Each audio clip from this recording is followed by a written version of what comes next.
सफलता कभी भी बॉडी हाइट या चेहरे पर निर्भर नहीं होती। ये केवल ज्ञान और आपके बुद्धिमत्ता पर निर्भर करती है। नमस्कार दोस्तों, मैं Premchandra. Welcome to my YouTube channel pre exam training. दोस्तों, बिहार स्पेशल में आज हिस्ट्री ऑफ बिहार का पार्ट 2 है। पार्ट 1 में बहुत अच्छे सवाल कराए गए थे, आप लोगों ने पसंद भी किया था। पार्ट 2 आज कराया जाएगा। बिहार के इतिहास पर पूरे लगभग 20 पार्ट बनाए जाएंगे, तब जाकर पूरा होगा। तब आपका एक भी प्रश्न नहीं छूटेगा। अब तो बिहार बीपीएससी ऑडिटर का नोटिफिकेशन भी आ गया एग्ज़ाम का। 29/8/2021 को एग्ज़ाम होगा, इसलिए सब लोग लगे रहें अपनी तैयारी में। जो लोग अभी भी सो रहे हैं उनको जगा दीजिए, नहीं तो बहुत पछतावा होगा। वीडियो कुछ लोग देखना ही नहीं चाहते, पता नहीं क्यों क्लिक करते हैं। मेरी विनती है कि वो क्लिक ही नहीं करें। अगर 2-4 सवाल के लिए क्लिक करते हो तो किस लिए करते हो भाई? जब पूरा वीडियो देखना ही नहीं है, 2-4 सवाल देख के ही आप समझदार बन जाते हो। पूरा वीडियो देखिए और जवाब देना सीखिए, अपने कॉन्फिडेंस को बढ़ाइए। अगर जानते हैं फिर भी देखिए, आपका रिवीजन होगा। रिवीजन के बिना आप सफल नहीं हो सकते, इसलिए पूरा वीडियो ज़रूर देखा कीजिए। आइए देखें आज का पहला सवाल। लाइक ज़रूर किया कीजिए और कमेंट भी किया कीजिए। और जो लोग नए हैं चैनल को सब्सक्राइब कर लीजिए। अब तो एग्ज़ाम का डेट आने लगा, सारे एग्ज़ाम अब बारी बारी से होगा ही।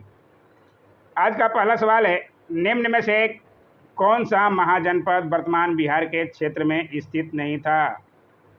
महाजनपद के बारे में पिछले वीडियो में बताया था। 16 महाजनपद थे, जिसमें बिहार से 3 थे। इसमें से शामिल नहीं था। इसका सही जवाब वत्स जो है बिहार में सम्मिलित नहीं था। अंग, वजी और मगध थे सम्मिलित। 6ठी शताब्दी ईसा पूर्व में भारत के महाजनपदों में से 3 वजी, जिसकी राजधानी मिथिला विदेह था। ये भी नोट कर लीजिएगा, राजधानी पे भी सवाल बनता है। मगध की राजधानी राजगिरी तथा अंग था, जिसकी राजधानी चंपा थी। ये 3 जो हैं बिहार में थे। वत्स बिहार में नहीं था। वत्स की राजधानी कौशाम्बी थी, उसे भी ध्यान रखिएगा। आइए देखें अगला सवाल। बिहार के किन क्षेत्रों में अंग महाजनपद स्थित था? अंग पर बहुत सवाल बना है, ये सवाल भी बार बार बनता है। इसका सही जवाब है भागलपुर एवं मुंगेर में अंग महाजनपद थे। ध्यान रखिएगा, बहुत अच्छा सवाल है। आइए देखें अगला सवाल। अंग महाजनपद की राजधानी थी, अभी बताया हमने, राजधानी को भी आप नोट करते हुए चलिए। राजधानी पे भी सवाल बनता है और अंग महाजनपद की राजधानी चंपा थी। ध्यान रखिएगा, बहुत बार ये सवाल बना है अलग अलग एग्जामों में। आइए देखिए अगला सवाल। बिहार के पटना तथा गया का जिला किस महाजनपद में सम्मिलित था? बहुत अच्छा ये भी सवाल है। ये सवाल बीपीएससी में बनता है। अंग, मगध, वजी और अस्मक में से पटना और गया जो है मगध में सम्मिलित था। ध्यान रखिएगा। आइए देखिए अगला सवाल। मगध तथा अंग महाजनपद को कौन सी नदी पृथक करती थी? असी नदी, वरुण नदी, चंपा नदी और उपयुक्त में से कोई नहीं। इसका सही जवाब है चंपा नदी। ध्यान रखिएगा, अंग की राजधानी चंपा और उसमें भी चंपा नदी थी, जो मगध और अंग को अलग करती थी। जरूर नोट करते हुए चलिए। बिहार में स्थित कौन सा महाजनपद 8 राज्यों का एक संघ था? मगध, वजी, अंग और उपयुक्त सभी। इसमें से 8 राज्यों का संघ जो था वजी को कहते हैं। ध्यान रखिएगा, बहुत बार ये भी सवाल बना है। ध्यान रखिएगा, वजी की राजधानी वैशाली में और मिथिला। आइए देखिए अगला सवाल। वजी संघ में कौन सा राज्य सम्मिलित नहीं था? वजी संघ में 8 राज्य सम्मिलित थे। इसमें से कौन सा राज्य सम्मिलित नहीं था? इसमें से चेदी राज्य जो है सम्मिलित नहीं था। ध्यान रखिएगा, लिच्छवी, ज्ञात्रक और विदेह सम्मिलित थे, लेकिन चेदी सम्मिलित नहीं था। आइए देखिए अगला सवाल। वजी संघ की राजधानी थी वजी संघ की राजधानी, जो 8 राज्यों का संघ था वजी, उसकी राजधानी कहाँ थी? इसकी राजधानी वैशाली थी। ध्यान रखिएगा, अभी हमने ऊपर बताया। नोट जरूर करते हुए चलिएगा, अगर नहीं जानते हैं तो बार बार सवाल बनता ही है यहाँ से। बिहार के भागों में स्थित कौन सा महाजनपद में गणतंत्र था? मगध, वजी, अंग और उपयुक्त सभी में से कौन सा महाजनपद में गणतंत्र था, या सबसे पहले गणतंत्र यही मनाया गया था? विश्व में बोला जाता है सबसे पहला गणतंत्र यही मनाया गया था। इसका सही जवाब है वजी। ध्यान रखिएगा, वजी की राजधानी वैशाली। आइए देखिए अगला सवाल। ईसा पूर्व 6ठी सदी में विश्व की प्रथम गणतांत्रिक व्यवस्था कहाँ थी? अभी बताया ऊपर ही, बार बार सवाल ये बनता है, और इसका सही जवाब वैशाली। ध्यान रखिएगा, वज्जी की राजधानी वैशाली। कंफ्यूज नहीं होना है, कहीं राजधानी दे देगा, कहीं दे देगा वज्जी, कहीं वैशाली भी देगा। प्राचीन भारत के 16 महाजनपदों में से एक था।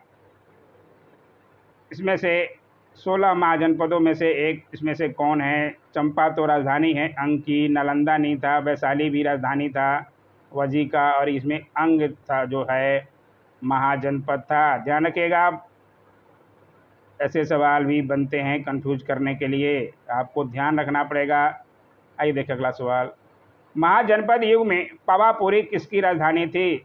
मल्ल गणराज की, शाक्य गणराज की, कोलिय गणराज की, या इनमें से कोई नहीं? इसका सही जवाब है मल्ल गणराज की राजधानी पावापुरी थी। ध्यान रखिएगा। आइए देखिए अगला सवाल। जैन धर्म के वास्तविक संस्थापक और 24वें अंतिम तीर्थकार महावीर का जन्म कहाँ हुआ था? 24वें तीर्थकार महावीर थे और अंतिम तीर्थकार थे। इनका जन्म कहाँ हुआ था? सब लोगों को बार बार बताया गया है। सही जवाब है कुंडग्राम। ध्यान रखिएगा, बहुत अच्छा सवाल है, और बिहार के एग्जामों में खासकर महावीर और गौतम बुद्ध पर सवाल बनते ही हैं। महावीर के जन्म स्थल कुंडग्राम बिहार के किस जिले में है? पटना, वैशाली, मुंगेर और चंपारण में से महावीर का जन्म स्थान कुंडग्राम किस जिले में पड़ता है? इसका सही जवाब है वैशाली में पड़ता है। ध्यान रखिएगा, सारे अच्छे सवाल हैं, पूरा वीडियो देख लीजिए, आपको बहुत फ़ायदा होगा। बार बार सवाल यहाँ से छूटेगा नहीं आपका। महावीर स्वामी की माता त्रिशला राजकुमारी थी। कहाँ की राजकुमारी थी? लिच्छवी की, सारनाथ की, विदेह की, या अंग की?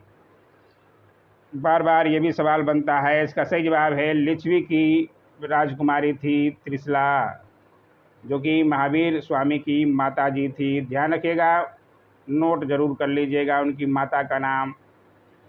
महावीर स्वामी ने अपना अंतिम उपदेश दिया था। अंतिम उपदेश अपना कहाँ पे दिया था महावीर स्वामी ने? पावापुरी, कपिलवस्तु, वैशाली और कौशाम्बी में से कहाँ दिया था? इसका सही जवाब है पावापुरी में अपना अंतिम उपदेश दिए थे। तो ध्यान रखिएगा, अलग अलग नोट बना लीजिएगा महावीर का और गौतम बुद्ध का, कन्फ्यूजन नहीं होगा आपको। आइए देखिए अगला सवाल। महावीर की मृत्यु यानी कि निर्वाण कहाँ हुई थी? वैशाली में, पावापुरी में, विदेह में, या राजगिरी में? सवाल ये सब बार बार बनते हैं। इसलिए महावीर की मृत्यु पावापुरी में ही हुई थी। अंतिम उपदेश वहीं दिए थे और मृत्यु भी पावापुरी में ही हुई थी, इसलिए ध्यान रखिएगा। आइए देखिए अगला सवाल। प्रथम जैन संगीति का आयोजन हुआ था। जैन संगीति का प्रथम आयोजन कहाँ पर हुआ था? ये भी बिहार में ही हुआ है, इसलिए ये भी सवाल बनता है। ज़्यादातर बौद्ध धर्म का चारों संगीति पे बनता है, लेकिन जैन धर्म के में भी संगीतियाँ हुई थी। उसका प्रथम जैन संगीति का आयोजन पाटलिपुत्र में हुआ था। नोट जरूर कर लीजिएगा अगर नहीं जानते हैं तो। बौद्ध का तो लगभग सब लोग जानते हैं, लेकिन जैन का बहुत लोग नहीं जानते हैं। नोट जरूर कर लीजिएगा, आप ही का फायदा होगा दोस्तों। प्रथम जैन संगीति का आयोजन किसके शासनकाल में हुआ था? चंद्रगुप्त मौर्य, अजातशत्रु, अशोक और कनिष्क? इसमें से अजातशत्रु, अशोक और कनिष्क तो बौद्ध धर्म से रिलेटेड थे, इनके समय हुआ था। इसमें जैन संगीति पूछ रहा है, तो जैन संगीति में चंद्रगुप्त मौर्य ही बचे। इसलिए ध्यान रखिएगा, जैन संगीति, प्रथम जैन संगीति का आयोजन चंद्रगुप्त मौर्य के समय में हुआ था। नोट जरूर कर लीजिएगा। अजातशत्रु के समय पहला बौद्ध संगीति हुआ था। प्रथम जैन संगीति की अध्यक्षता किसने की थी? प्रथम जैन संगीति की अध्यक्षता किसने की थी? इसमें से बहुत अच्छा ये भी सवाल है। इसका सही जवाब है स्थूलभद्र। नाम जरूर नोट कर लीजिएगा, बार बार सवाल बनेगा। ये अकेला हुआ था। बौद्ध संगीति तो 4 हुई थी, फिर भी बार बार पूछा जाता है, लेकिन जैन संगीति 1 हुई थी और उसके पे सवाल बनना ही है। प्रथम जैन संगीति का आयोजन पाटलिपुत्र में हुआ था। जिसमें कार्य हुए, कौन सा कार्य हुआ था प्रथम जैन संगीति में? इसमें जो है जैन धर्म का 2 भागों श्वेतांबर एवं दिगंबर में विभाजन हुआ था। जरूर नोट कर लीजिएगा, अगर नहीं जानते हैं तो बहुत अच्छा सवाल है। जैन धर्म 2 भागों श्वेतांबर एवं दिगंबर में विभाजन हुआ था पहले ही बौद्ध जैन संगीति में। पाटलिपुत्र में पहला जैन संगीति। बौद्ध धर्म के संस्थापक गौतम बुद्ध गृह त्याग के उपरांत सर्वप्रथम कहाँ गए थे? सबसे पहले घर छोड़ने के बाद 29 वर्ष की आयु में घर छोड़े थे, सबको पता होना चाहिए। गृह त्याग के उपरांत सर्वप्रथम कहाँ गए? इसका सही जवाब है वैशाली के समीप अलार कलाम के आश्रम में। अलार कलाम उनके गुरु का नाम है, ये भी जरूर नोट कर लीजिएगा। नहीं जानते हैं तो जरूर नोट कर लीजिए। गुरु पे भी सवाल बनता है कि गौतम बुद्ध के गुरु कौन थे और पहली बार किस गुरु से मिले? तो अलार कलाम से ही मिले थे। इसलिए नोट करते हुए चलिए, अगर नहीं जानते हैं तो। गौतम बुद्ध को किस स्थान पर कौंडिन्य और 5 ब्राह्मण मिले? उरुबेला, वैशाली, पाटलिपुत्र और सारनाथ में से गौतम बुद्ध को किस स्थान पर मिले? इसका सही जवाब है उरुबेला में 5 ब्राह्मण मिले थे। ध्यान रखिएगा। आइए देखिए अगला सवाल। गौतम बुद्ध को किस नदी के किनारे ज्ञान की प्राप्ति हुई? गंगा, निरंजना, गंडक और सोम। बार बार बताया गया है गौतम बुद्ध को ज्ञान की प्राप्ति बोध गया में। फल्गु नदी बोला जाता है, जिसे कि निरंजना नदी के नाम से जाना जाता था। ध्यान रखिएगा, नाम जरूर नोट कर लीजिएगा। इसको फल्गु नदी भी वर्तमान में कहा जाता है, जिसे निरंजना नाम भी था। इसलिए दोनों नाम जानिएगा, कहीं कंफ्यूजन नहीं होगा। राजगीर में आयोजित प्रथम बौद्ध संगीति में कौन से कार्य हुए? राजगीर में अजातशत्रु के समय पहला बौद्ध संगीति हुआ था। उसमें क्या कार्य हुए थे? इसका सही जवाब है बुद्ध की शिक्षाओं का संकलन सूत और विनय पिटक में हुआ था। पट्टिक लिखा गया, पिटक होगा, विनय पिटक में हुआ था। इसलिए ध्यान रखिएगा, बुद्ध की शिक्षाओं का संकलन सूत और विनय पिटक में हुआ था। इसलिए पहले भाग में पहली बौद्ध संगीति में ये काम हुए थे। नोट जरूर कर लीजिएगा। आइए देखिए अगला सवाल। द्वितीय बौद्ध संगीति का आयोजन वैशाली में हुआ। इसमें किए गए कार्य क्या थे? इनका कार्य भी जरूर लिख लीजिए, सवाल बनता ही है। द्वितीय बौद्ध संगीति जो है कालाशोक के समय वैशाली में हुआ था। उसमें राजा कालाशोक थे। उसमें कौन सा कार्य हुआ? इसका सही जवाब है बौद्ध धर्म 2 भागों अस्थावीर और महासंघिक के रूप में विभाजित हुआ। इसलिए नोट कर लीजिएगा, नहीं जानते हैं तो। बौद्ध धर्म 2 भागों अस्थावीर और महासंघिक के रूप में विभाजित हो गया। आइए देखें अगला सवाल। तृतीय बौद्ध संगीति का आयोजन पाटलिपुत्र में हुआ। इसमें किए गए कार्य क्या थे? तृतीय बौद्ध संगीति पाटलिपुत्र में अशोक के समय में हुआ था। सब लोगों को पता होना चाहिए। अगर नहीं जानते हैं तो प्रैक्टिस करते रहिए। आपका प्रैक्टिस करते करते ही सारे कंठस्थ हो जाएंगे, इसीलिए प्रैक्टिस कराया जाता है दोस्तों। चारों बौद्ध संगीति का आपका ध्यान हो जाएगा। बार बार प्रैक्टिस कीजिएगा, सवाल आएगा तो। इसमें जो है सही जवाब है डी, कुछ कठोर नियम बनाए गए तथा अभिधम पिटक का संकलन हुआ। 3 पिटक होते हैं, शुद्ध पिटक, विनय पिटक और अभिधम पिटक। सब लोगों को पता होना चाहिए। बौद्ध धर्म में त्रिपिटक के नाम से जाना जाता है। त्रिपिटक किसकी धार्मिक किताब है, बार बार सवाल बनता है हर तरह के एग्जामों में। इसलिए त्रिपिटक, शुद्ध पिटक, विनय पिटक और अभिधम पिटक को कहा जाता है। ये अभिधम पिटक जो है लास्ट तृतीय में हुआ था, लास्ट तो चौथा था, तृतीय में अशोक के समय में किया गया था। इसलिए ध्यान रखिएगा। आंसर जो है कुछ कठोर नियम बनाए गए तथा अभिधम पिटक का संकलन हुआ। तृतीय बौद्ध संगीति में ये काम हुए थे। नोट जरूर कर लीजिएगा। आइए देखिए अगला सवाल। निम्नांकित में किस नगर से महात्मा बुद्ध का घनिष्ठ संबंध रहा है? इनमें से कौन कौन से नगर से घनिष्ठ संबंध रहा है? बोध गया, राजगीर और वैशाली।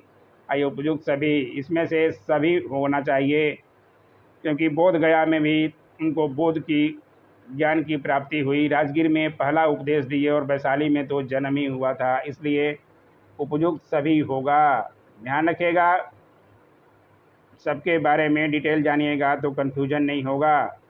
महात्मा बुद्ध ने पाटलिपुत्र के विनाश के कारणों की भविष्यवाणी की थी, उनमें सम्मिलित थी। भविष्यवाणी की थी महात्मा बुद्ध ने पाटलिपुत्र के विनाश के कारण। इसमें बाढ़, अग्नि, आंतरिक कलह या उपयुक्त सभी, इसमें से क्या क्या कहा था? इसका सही जवाब है इसमें से सभी, उपयुक्त सभी। ध्यान रखिएगा, बाढ़, अग्नि और आंतरिक कलह के कारण पाटलिपुत्र का विनाश का कारण बताए थे महात्मा बुद्ध ने। आइए देखिए अगला सवाल। महाभारत तथा पुराणों के अनुसार मगध का सर्वप्रथम राजवंश था। बहुत बार ये सवाल बना है, खासकर बीपीएससी और बिहार के सभी तरह के एग्जामों में। बृहद्रथ वंश, शिशुनाग वंश, नंद वंश या हर्यक वंश? महाभारत तथा पुराणों के अनुसार मगध का सर्वप्रथम राजवंश, इसमें से बृहद्रथ वंश था, जिसके राजा बृहद्रथ ही थे। उनका लड़का जरासंध, सबसे प्रतापी राजा जरासंध ही हुए थे। आइए जाने देखते हैं सवाल। मगध जनपद का संस्थापक था, ये देखिए आ गया। इसका सही जवाब है बृहद्रथ तथा जरासंध। बृहद्रथ वंश में ही जरासंध थे महाभारत के समय में, क्योंकि जरासंध इतना प्रतापी राजा था कि किसी से हार नहीं मानता था। लेकिन श्री कृष्ण के कुटिल चाल के कारण भीम से हार गए और मारे गए, ये भी ध्यान रखिएगा। ये देखिए अगला सवाल।